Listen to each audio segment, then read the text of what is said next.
Salam alaikum. Dans cette nouvelle vidéo, la vidéo numéro 24, on va voir la suite de la correction de l'exercice qu'on a déjà commencé à expliquer dans la vidéo numéro 23, donc qui concerne bien sûr le terrassement et la fondation d'un pavillon. On a déjà expliqué dans la vidéo précédente la méthodologie de travail, le descriptif, on a essayé d'interpréter aussi le plan. On a aussi expliqué les postes qu'on est demandé de calculer. Donc, vous pouvez revenir sur la vidéo 23 pour voir le détail de tout ça. Donc, on va maintenant prendre les conclusions, d'accord, et l'analyse qu'on a déjà fait, d'accord, pour rédiger ça dans la feuille de maîtrise. Donc ici, on va rédiger les tableaux, les postes, d'accord? Donc pour le travail demandé, nous avons le premier poste à évaluer. Donc euh, c'est le poste, c'est le poste terrassement, d'accord? Donc ça, c'est le premier poste qu'on va calculer.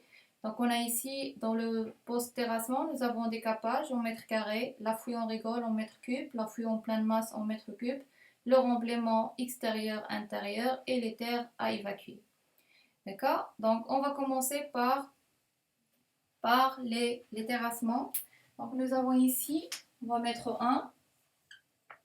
un terrassement.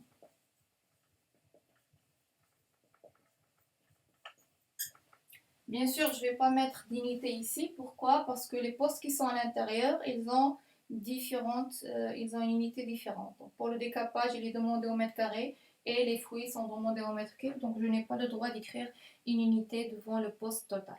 Donc, je vais laisser l'unité pour chaque poste. Donc, j'ai ici le premier poste que j'ai, 1, j'ai quoi? J'ai le décapage, bien sûr, de la terre végétale. Donc, l'unité, c'est le mètre carré. Donc, on est demandé de calculer la surface, Et on a dit pour la surface de la construction, c'est en fait la vue en plan. D'accord? Donc, on va aller vers la vue en plan, d'accord? Pour délimiter la surface de décapage. Donc, la surface de décapage, c'est cette surface-là qui est limitée par la limite extérieure de la fouille, donc par cette ligne de fouille. D'accord? Donc, cette surface-là qu'on est demandé maintenant de calculer. D'accord? D'accord? C'est comme la somme de deux rectangles. Bien sûr, il faut faire très attention. Quand vous avez des vues en plan, il faut s'assurer que vous avez la limite extérieure de mur. Donc des fois, et on va voir ça dans d'autres exercices qui vont venir, d'accord, que des fois la vue en plan, elle ne représente que le mur. D'accord? Donc dans ce cas, quand vous faites le calcul de décapage, il faut toujours ajouter l'empattement de mur par rapport à la fouille. D'accord? Donc il faut rajouter cet empattement-là.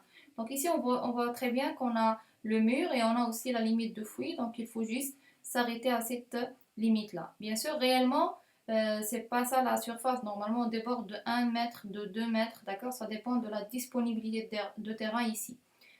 Bon, bien sûr, cet espace-là, il doit être aussi décapé pour la mise en place des appareils où les ouvriers vont travailler, d'accord? Donc, ils doivent travailler sur un terrain qui est stable, qui est propre, d'accord? Sinon, on peut avoir des choses qui vont passer dans notre construction, d'accord? Donc, notre surface est là, elle est comme ça. Donc, je peux faire un croquis. Pardon. Donc, je peux faire un croquis de la surface de décapage. Donc j'ai une surface comme ça. J'ai une surface comme ça. Toujours d'accord, utiliser des croquis à côté. Ça aide beaucoup, d'accord, dans le calcul. Donc j'ai une surface comme ça. Et pour calculer cette surface-là, d'accord, donc j'ai deux méthodes à faire. J'ai deux méthodes. Donc je peux soit la décomposer à l'intérieur, soit faire la décomposition à l'extérieur. D'accord? Donc, je vais voir laquelle je vais choisir. Donc, bien sûr, le choix, il est basé sur le nombre de formes que je vais obtenir. Je vais toujours aller vers la décomposition qui me donne le minimum de formes. Ça facilite le travail, ça économise l'effort et le temps. Et bien sûr, ça minimise aussi les erreurs de calcul. Donc, ici, si je décompose à l'intérieur, donc j'aurai deux formes. D'accord? Et si je fais la décomposition extérieure, j'aurai toujours aussi 2 fois. D'accord? Ce qui fait que ici, j'ai le droit de choisir d'accord, la meilleure pour moi, qui me semble plus rapide, plus pratique. D'accord? Donc, on va voir dans la vue en plan, ici. Donc, on voit très bien que donc, si je fais la décomposition à l'intérieur, bah, peut-être que j'aurai des difficultés à trouver où est la ligne, il passe par où.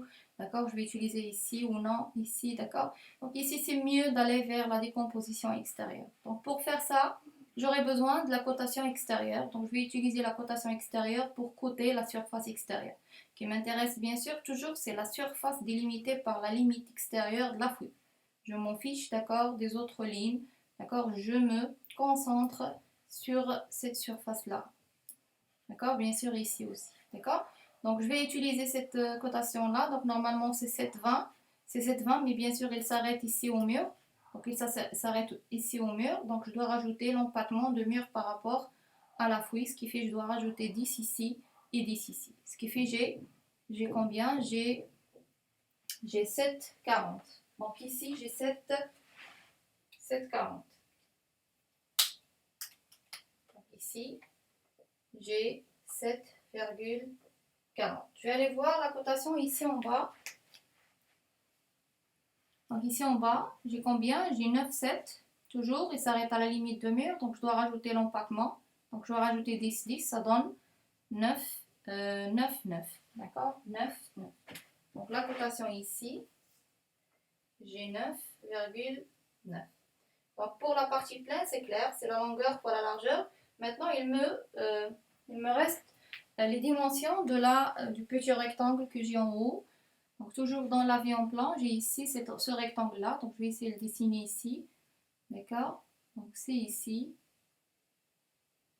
D'accord? Ici, comme ça. D'accord? Donc vous voyez ici que je me suis arrêtée à la limite ici. Donc je ne dois pas aller là parce que c'est déjà calculé ici. Donc je dois retrancher ça. D'accord? Donc pour ça, j'ai besoin de la dimension ici et ici. Je vais utiliser cette cotation. Donc j'ai normalement 4,60, 4,60, d'accord, qui démarre à partir de la limite extérieure de mur ici. Ce qui fait que je dois retrancher 10 ici, d'accord, 10 ici, parce que la cotation il s'arrête ici, d'accord, dans la limite de mur. Moi non, moi je veux à partir de cette ligne. D'accord? Donc je dois retrancher 10 de 4,60 et de l'autre côté, puisque la cotation s'arrête encore au mur, donc je dois rajouter plus. Donc vous allez retrancher et rajouter la même valeur, ce qui fait on va garder 4,60. D'accord? Donc rappelez-vous que c'est 4,60 ici. D'accord? Et ici nous avons 2,7. 2,7. D'accord? La même chose, on doit retrancher 10 et on doit retrancher 6. On doit retrancher 10 et on doit rajouter 10 ici pour aller vers la limite extérieure. Ce qui fait que nous avons, ça va rester toujours 4, 6 et 2, 7. D'accord? 4, 6, 2, 7. Donc ici c'est 2, 7. Ici c'est 4, 6. Et ici c'est 2, 7. D'accord? Donc ceci me permet de rédiger directement. Donc j'aurai la partie pleine ici. D'accord? Donc je vais mettre nombre. Donc j'ai une seule surface. 1. La longueur c'est toujours la plus grande. Donc c'est 9,90. La largeur c'est combien? C'est 7,40 et la hauteur, bien sûr, on ne va pas la prendre. Pourquoi? Parce que le décapage il est demandé au mètre carré, ce qui fait qu'on va négliger la hauteur. D'accord? On va négliger la hauteur. Donc j'applique, donc j'ai calculatrice ici, d'accord? Donc j'applique, j'aurai bon, 9,9 fois 7,4. 9,9 fois 7,4. Donc ça donne 73,26. Je vais l'écrire bien sûr en plus. Donc 73,26. Bien sûr, c'est une quantité qui n'est pas réelle. Moi, j'ai supposé qu'on a tout décapé. Donc ça, c'est pas réel. Donc il va rester ici jusqu'à déduction de la partie creuse. Donc je vais faire à déduire ici. D'accord? À déduire. Et je vais déduire le petit morceau que j'ai en haut. Donc j'ai une seule surface à déduire. Donc j'ai la longueur 4,60, la largeur 2,70 et bien sûr toujours pas de hauteur. Et je vais faire la soustraction. Donc 4,60 fois 2,70, ça donne 12,42. Je vais bien sûr l'écrire en moins. 12,42. Et bien sûr, pour trouver la surface de décapage, il suffit juste de faire la soustraction de la partie creuse de la partie pleine. D'accord? Donc j'ai ça, moins 73,26. Donc j'aurai 60,84. D'accord? 60,84. Je vais la mettre où? Donc je vais la mettre devant le poste décapage. Donc c'est partiel, ce qui fait c'est ici. C'est 60,84. Devant le poste. D'accord? Devant le poste. Très bien. Donc maintenant on va passer au deuxième poste demandé qui est bien sûr la fouille en rigole ici. Donc c'est la fouille en rigole en mètres cubes. Donc on a déjà expliqué que la fouille en rigole c'est cette tranchée là, d'accord, c'est cette tranchée là, d'accord, qui est représentée par la coupe ici. Donc c'est cette partie là, c'est ça la fouille en rigole, d'accord. Et on a dit dans la vidéo précédente que nous avons deux fouilles, d'accord, parce qu'ici nous avons le mur qui a 40 cm, ce qui fait que la fouille ici il a rétréci, donc cette la largeur. Donc j'aurai deux fouilles. Donc on a expliqué qu'on a une longueur extérieure ici. On a déjà calculé cette longueur par l'axe, par le calcul de l'axe de symétrie. On a trouvé que c'est 31,8. Et pour cette fouille, cette petite fouille là, d'accord, cette petite fouille là, c'est 3,30, d'accord, qui est 3,50 moins 10 moins 10. Vous vous rappelez, on a coupé en fait, on a séparé les deux fouilles à ce niveau-là, d'accord, à ce niveau-là, on a séparé les deux fouilles, d'accord. Donc on va rédiger ça, Nous avons la fouille en rigole, donc 1, 2,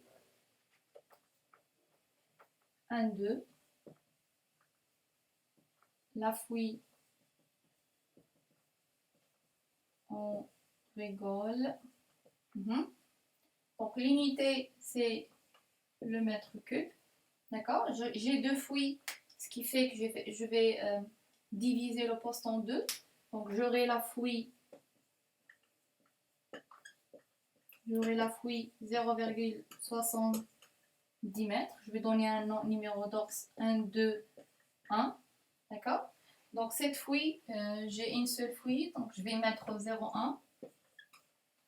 La longueur, on a déjà calculé, vous pouvez revenir à la vidéo précédente pour voir la méthode qu'on a adoptée pour le calcul. Donc on a trouvé 31,8,80, d'accord. La largeur, la fouille, exactement, c'est 0,770. Et la hauteur aussi, on a donné la méthode, d'accord, par l'application de la formule. Donc nous avons trouvé HF, la hauteur de fouille, d'accord, c'est 1,45. Donc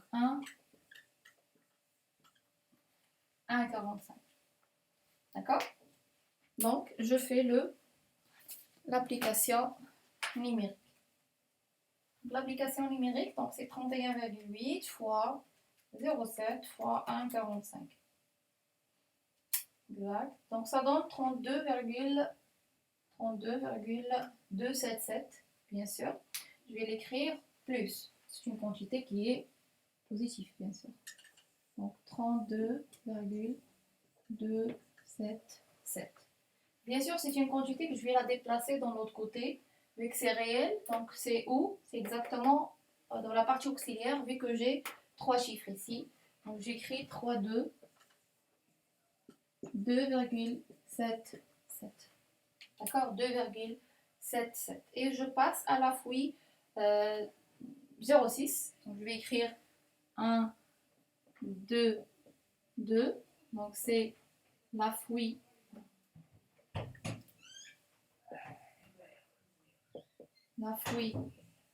0,60.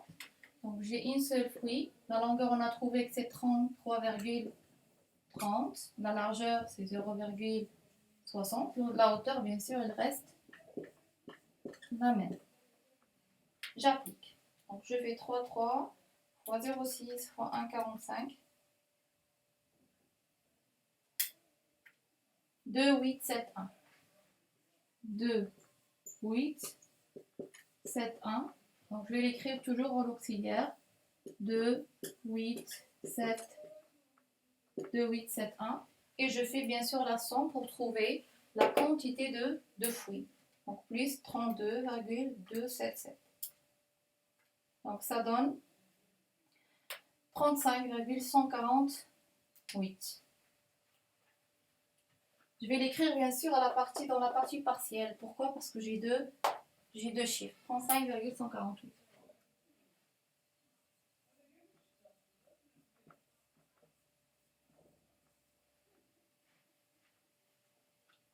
D'accord?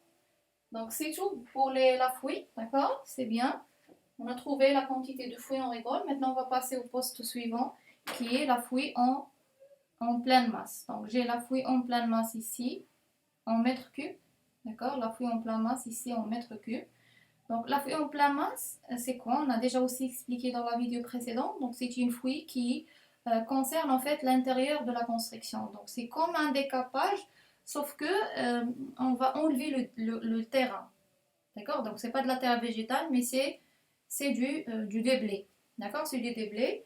Et on a expliqué, donc, quand vous trouvez que le niveau ici du terrain extérieur est différent du niveau de terrain intérieur, ça veut dire qu'on a effectué une fouille en plein masse. D'accord? Donc, normalement, la fouille en rigole, il ne concerne que cette partie-là, c'est-à-dire juste, on a creusé sur une largeur de 0,7, d'accord, le terrain, ce qui fait normalement, je dois trouver mon terrain à l'intérieur à ce niveau-là. Alors que non, d'accord? Donc, elle a baissé, elle est là. Ce qui fait que j'ai encore déblayé le terrain à l'intérieur pour arriver à ce niveau-là. D'accord? Donc, pour calculer la fouille en pleine masse, donc bien sûr, la coupe pour la fouille en pleine masse, il ne me donne que sa hauteur. Il ne donne que le niveau de la fouille en pleine masse. D'accord? Donc, pour calculer le volume, j'ai besoin de surface. Et la surface ici, c'est une fouille surfacique. Écoutez, la fouille...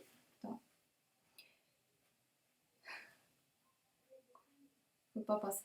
D'accord. Donc, écoutez, nous avons la fouille en rigole, c'est une fouille longitudinale. D'accord? C'est une fouille longitudinale. Donc, dans la coupe, tu peux voir sa largeur et sa hauteur. D'accord? Et tu vas aller faire la vue en plan pour trouver la longueur.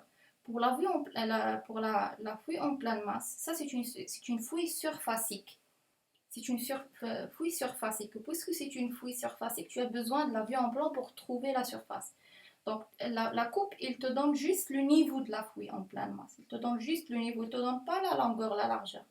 D'accord? Donc, tu as besoin de la vue en plan.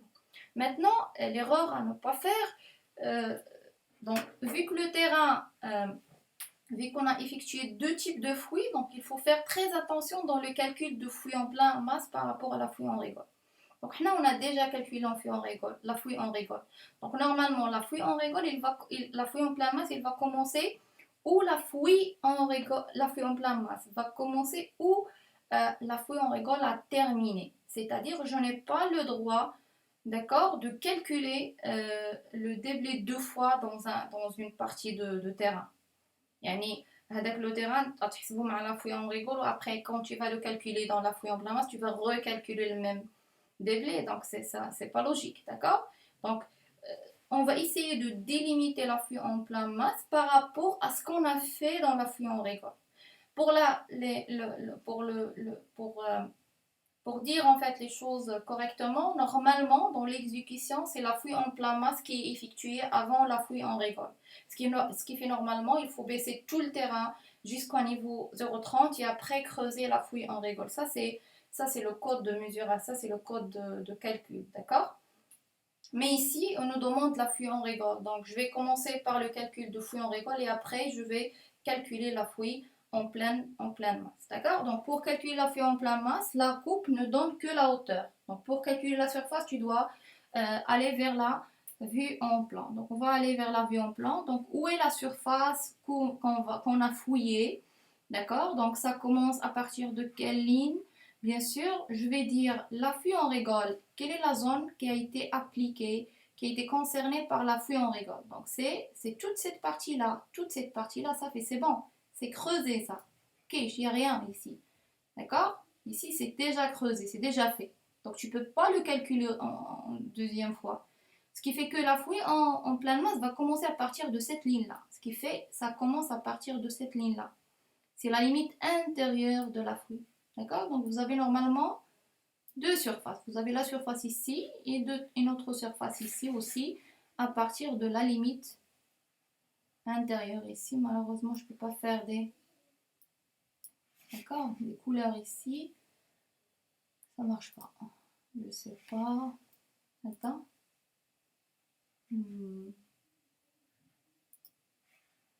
D'accord. Je sais pas si je peux le. Donc j'ai cette surface là. Je sais pas si je peux changer un peu la couleur. Oui, je peux. Rien. Non. Attends. Donc je peux faire orange. D'accord? Donc j'ai ça. Et j'ai encore ça. Cette partie-là. Je peux la mettre en autre couleur ici aussi. D'accord? Donc ça, rouge toujours. Donc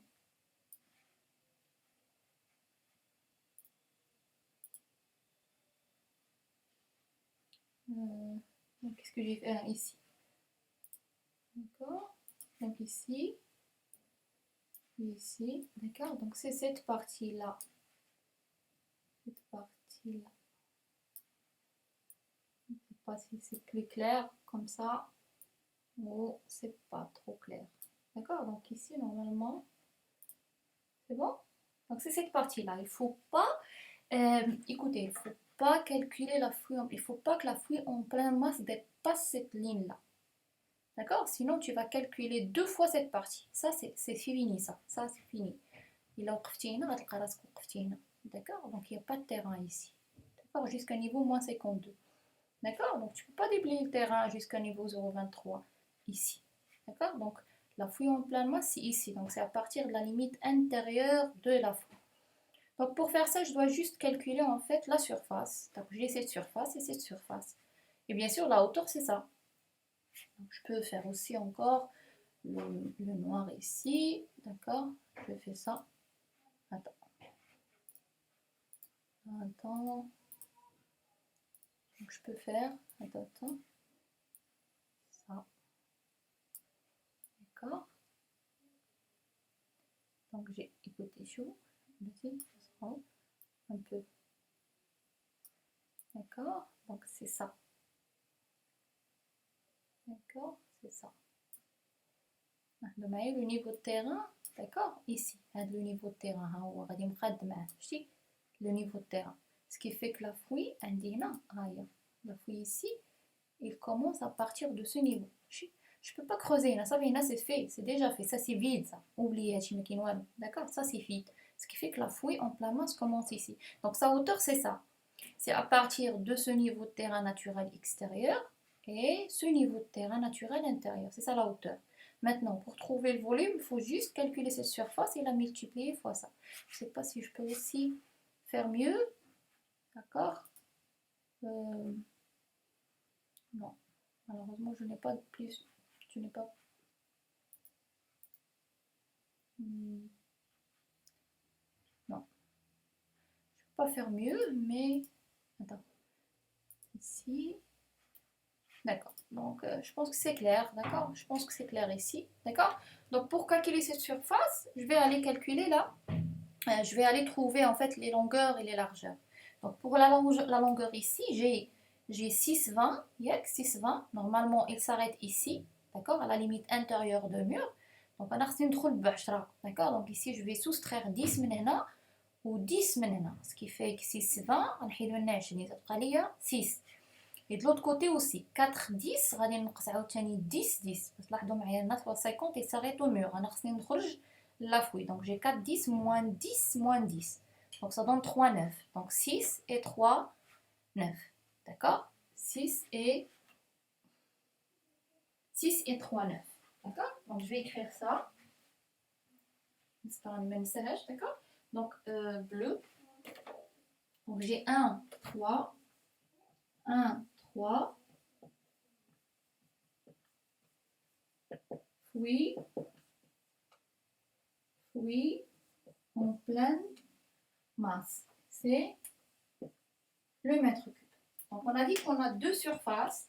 Donc, je vais diviser le poste en 2, 3, 1.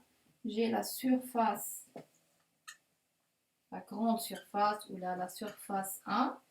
D'accord? Donc, j'ai une seule surface. On a trouvé la longueur, vous vous rappelez, c'est 6. Donc, 6. La largeur, c'était 4, 3, 9. D'accord? Donc, 3, 9. Et bien sûr, maintenant pour la hauteur, on va appliquer la formule. D'accord? On va appliquer la formule. Vous vous rappelez de la formule? D'accord? Donc, on a dit que la hauteur de fruit, c'est une formule toujours... d'accord? Ça donne vraiment la hauteur toujours. D'accord? Donc, essayez de l'utiliser dans n'importe quel exercice. D'accord? Surtout si vous avez des niveaux. D'accord? Pour ne pas comment dirais-je? Pour ne pas faire des erreurs, pour ne pas se tromper. D'accord? Cette formule va vraiment vous éviter les erreurs. D'accord? Donc, j'ai quoi la formule? La formule, c'est qu'on a dit que c'est HF égale à quoi? Vous vous rappelez, on a le niveau de fond de fruits moins niveau terrain naturel. Et là, je pose la question suivante. Quel est le niveau de fond de fruits? D'accord? De quel fruit? De la fruit en pleine masse. Pas le niveau de fond de fruit de la fruit en récolte. Donc, la fruit en pleine masse, elle est là. Ce qui fait, finalement, le fond de fruit, c'est ici. C'est le terrain naturel. Donc, il est à quel niveau? Je vais utiliser la cotation 20 et 10. Donc, à partir de 0, j'ai descendu ici de 30 cm. Ce qui fait que le niveau de fond de fruit est égal à moins 0,30. Et j'ai créé le moins. Le niveau de terrain naturel initial. J'étais où avant de creuser ça? J'étais ici. D'accord? Vous voyez ça, ce bonhomme ici? Donc on était là, qui est le même niveau qu'ici. D'accord? Donc c'est à 7 cm par rapport au 0,0. Ce qui fait qu'on est à moins 0,07. La valeur absolue, donc 0,30, moins, ça donne plus, ce qui fait que c'est 0,23 mètres. D'accord? Donc c'est 0,23 ici. Et je fais l'application numérique. Donc j'ai 6 fois 3,9 fois 0,23. Ça donne 5, 3, 8, 2. 5, 3, 8, 2. Donc je vais l'écrire ici. 5, 3, 8, 2. Cette quantité, bien sûr, elle est auxiliaire. Donc ici 5, 3, 8, 2. D'accord? Et je passe à la petite surface à côté. Donc j'ai 1, 3, 2. La surface 2. J'ai une seule surface. D'accord? Je vais aller trouver sa longueur et sa largeur. Donc j'ai ici. D'accord? Donc je vais utiliser quoi? Donc je vais utiliser la cotation ici à côté. N'allez pas trop utiliser ça. D'accord? Toujours la cotation qui est plus proche de votre structure. Donc j'ai 4,20 ici, 4,20. Donc je vais soustraire 10, 10. Ça donne 4. Et ici, 3,50. Moins 10, ça donne 3,30. D'accord? 3,30. Donc j'ai 4.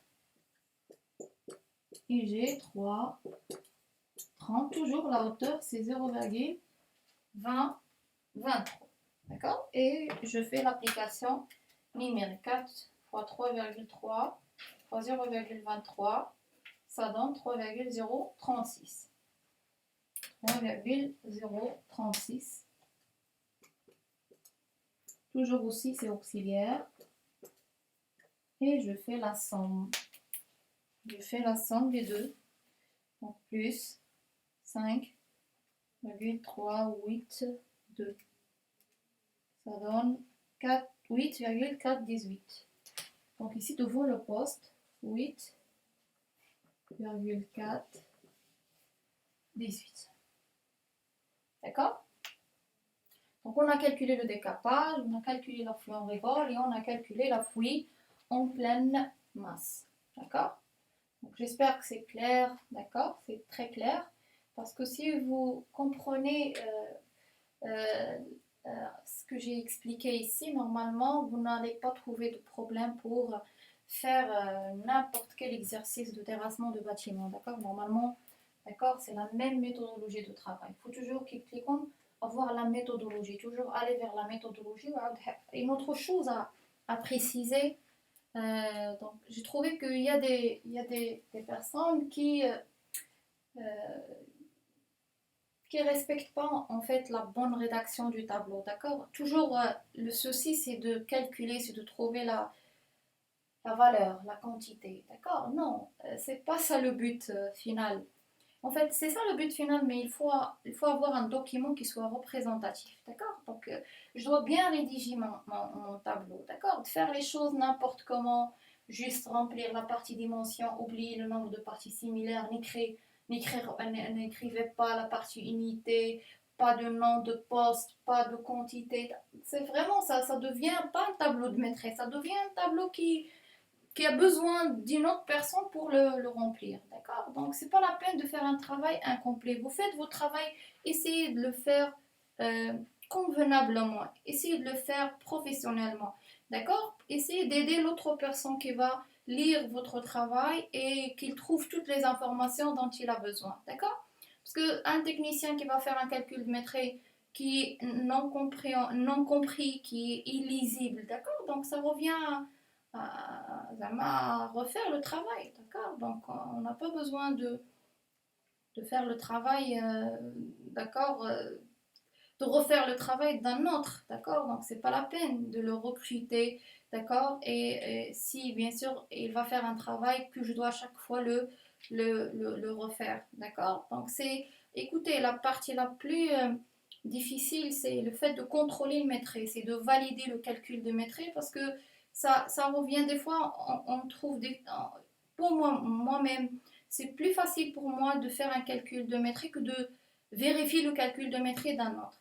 D'accord? Ce qui fait, si tu vas rajouter à ce point-là que votre rédaction n'est pas claire, votre écriture n'est pas claire, votre calcul n'est pas bien organisé, les noms sont pas bien clairs, d'accord? Ça aggrave la situation, d'accord? Ça aggrave la situation, d'accord? Je veux des calculs justes, mais je veux aussi une rédaction qui soit à la hauteur, d'accord? Donc ça c'est plus normalement quelqu'un qui a une bonne rédaction de tableau toujours arrive à la bonne réponse. Et la personne qui fait des erreurs dans la rédaction, qui prend pas en compte la bonne rédaction, toujours il fait des erreurs, d'accord? Donc essayez de suivre ce conseil, d'accord? Donc on va continuer. Donc on est dans la partie fouille en pleine masse. On va enchaîner sur la partie remblai, d'accord? Donc on a remblai. Donc je vais effacer ça.